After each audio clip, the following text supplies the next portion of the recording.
Hello and welcome to Computer Lab Hijinks, a show about games, old software, and web ephemera. In a series I'm now dubbing Nathan's 27-year playthrough of every N64 game, we're doing just that. Reviews and video essays on all 296 N64 games released in North America, with a few digressions for some of the more interesting Japan exclusives like Evangelion and Animal Forest. But today we're looking at Super Mario 64, a game that has been discussed to death, reviewed to death, and made playable on almost every Nintendo console since, with the exception of the GameCube, although the instruction manual teases us with this weird memory card graphic of a GameCube port. Strange.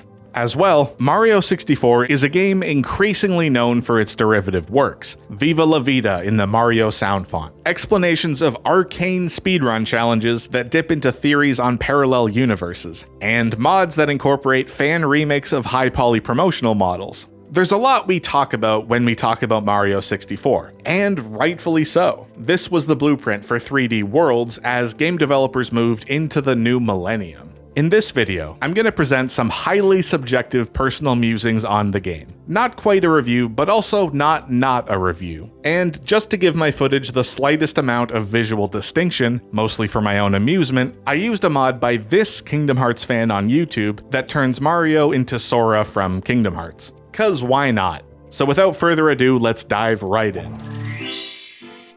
I'd be remiss if I didn't open this video by talking about the controls, which, with the notable exception of moving the camera, hold up remarkably well.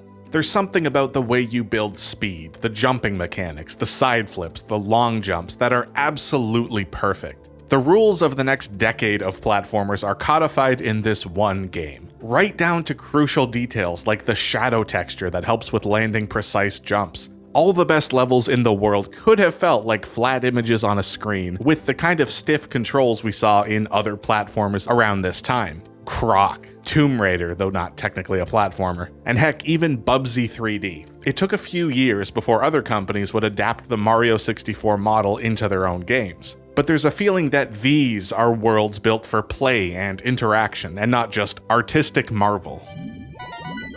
I don't remember the first time I played Mario 64. My secondhand N64 came with a copy of GoldenEye, so that's probably the game I played first. And I never had the money for new release games until I was well into college. So I don't remember the hype for this game, nor did I play it with any sort of reverence for it being a genre-defining title. But I remember the different worlds and how it felt to slowly discover them, and the distinct sense that this was a game that went on forever. There are, of course, exactly 15 worlds and 3 boss levels, which are all comparatively small by today's standards. But because this game took place in a massive hub environment, it gave the effect of constantly discovering new levels. Hazy Maze Cave, in particular, was a fairly late discovery in my playthrough, and that's just as well because its layout is exactly as confusing as the name suggests. And I'm moderately ashamed to admit that it was only when capturing footage for this video that I discovered you can direct the swimming beast by facing the direction you want him to go. So I'm quite literally still discovering new things in a game I've been playing for over 2 decades. In a sense, this game might actually go on forever. It's also a much more story-rich world than the game often gets credit for. In terms of sheer plot, yes, the setup is nearly identical to earlier games, and we don't exactly learn big emotional truths about the human condition from Bowser or Peach. But storytelling covers more than just plot information, and at the risk of extrapolating too much meaning from a game like this, there's an interesting story being told. Like Cyan's Mist before it, Mario 64 offers an in-universe explanation for all these discrete virtual worlds hidden behind paintings in the castle. Are these real, faraway places that we're linking to from the paintings, or do they only exist within the paintings? I don't know if we ever find out, but I enjoy the mystery. In terms of characters, the Bob-ombs seem to have taken their individual sides in this Bowser versus everybody else ongoing war, which gives them an odd kind of agency that they didn't previously have, particularly since a handful of them have actual dialogue. It's not the first Mario game to use speech bubbles, but there's more than ever before, and it allows for a deceptively rich level of world building in what is otherwise a straightforward game about running, jumping, and punching. And this leads to some of the highest praise I can give any fictional world.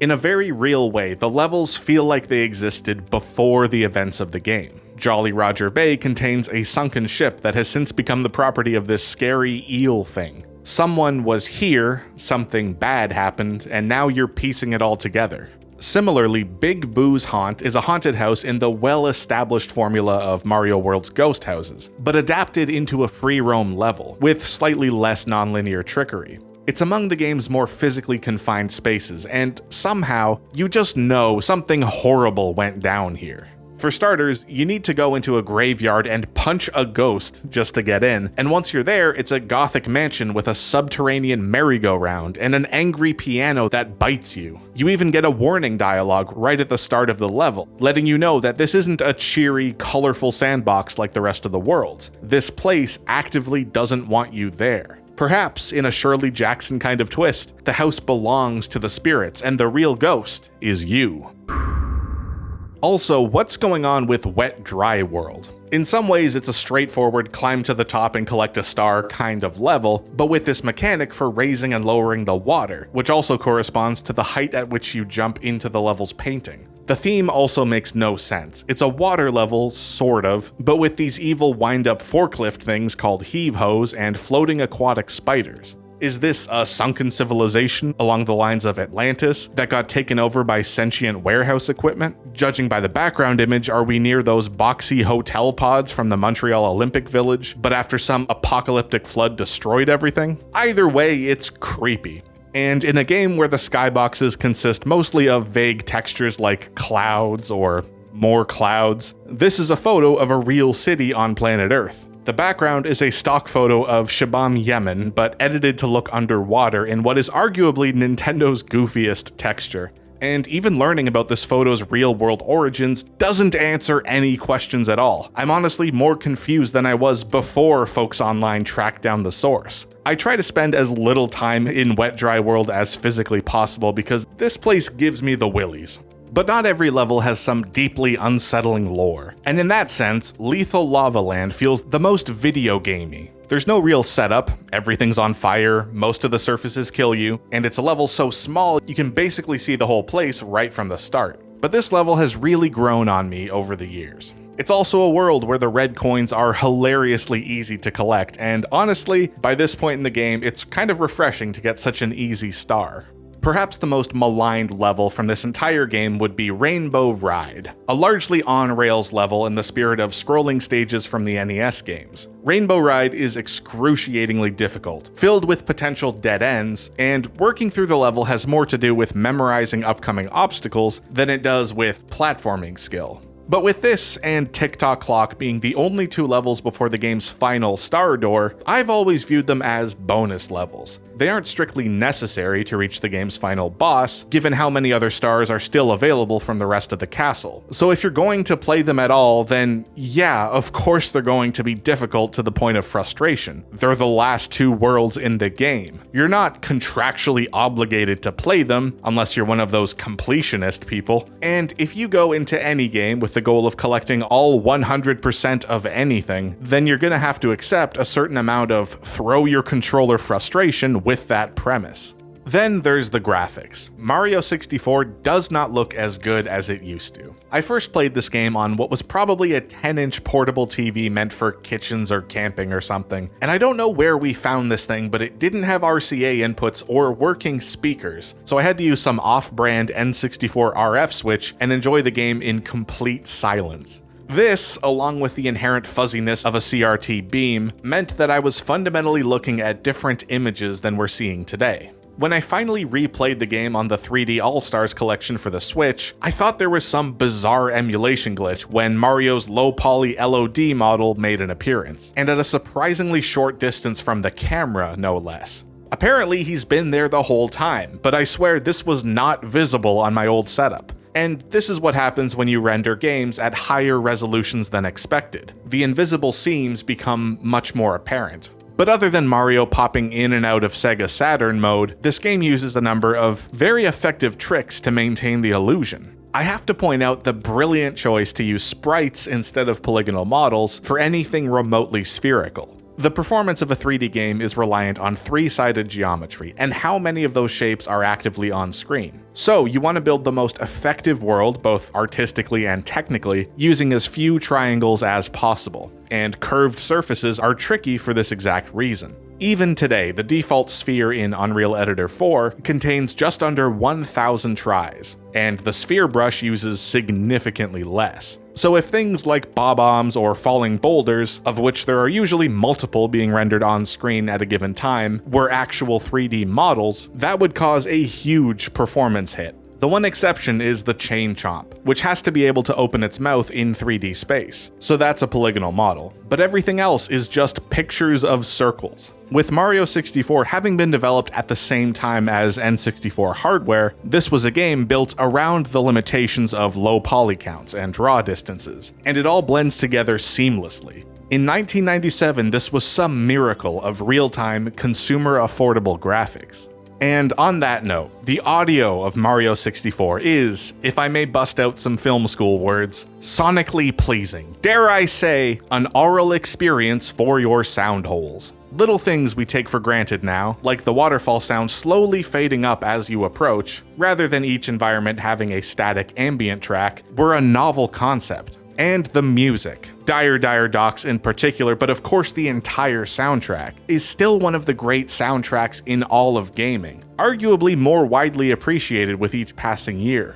And if we're gonna geek out about audio for a second, I have to mention the shepherd tone illusion in the Infinite Staircase. Obviously, the most immediate technical marvel is the way the stairs appear to literally go on forever, but the music plays an important part in the effect. The shepherd tone is a famous audio trick that involves two or more sets of tones moving upward or downward depending on the usage. In the case of Mario 64, the bass tone slowly increases in octaves, and by the time it reaches the top, it's replaced by a new bass tone to give the illusion of a song that constantly increases in pitch. It's kind of like the sonic equivalent of a rotating barbershop pole, forever climbing upward. Like all great illusions, it still works even when you understand the trick, and it's creepy as hell.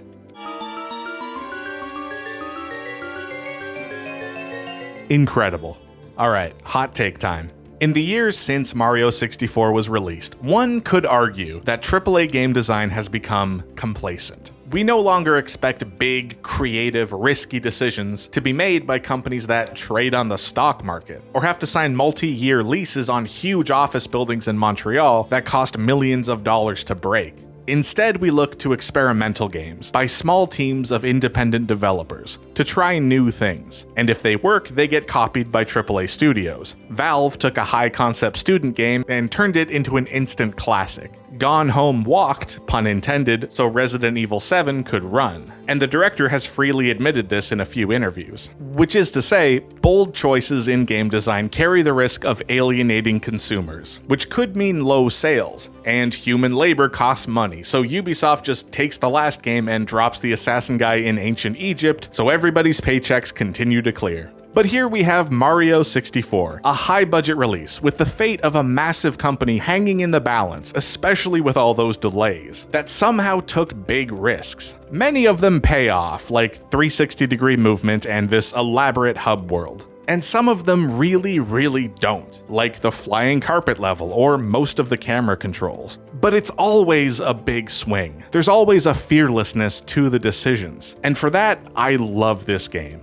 If I have a single real complaint, it's the boss fights. Once you get the hang of swinging Bowser around and hurling him at the explosives, you'll quickly realize that it's the game's only mechanic for all three encounters. A couple years later, Insomniac would codify boss fights for 3D platformers, and it's effectively still the blueprint today. Mario Galaxy would eventually take a slightly more Shadow of the Colossus approach and make boss fights into their own levels. But generally, a circular arena with area of effect attacks, specifically these shockwave things, are what we expect with boss fights. But Mario 64 was tasked with rebuilding the entire platform genre from scratch for the era of 3D games. And all things considered, they mostly got it right. But the three nearly identical Bowser fights are a bit of a low point.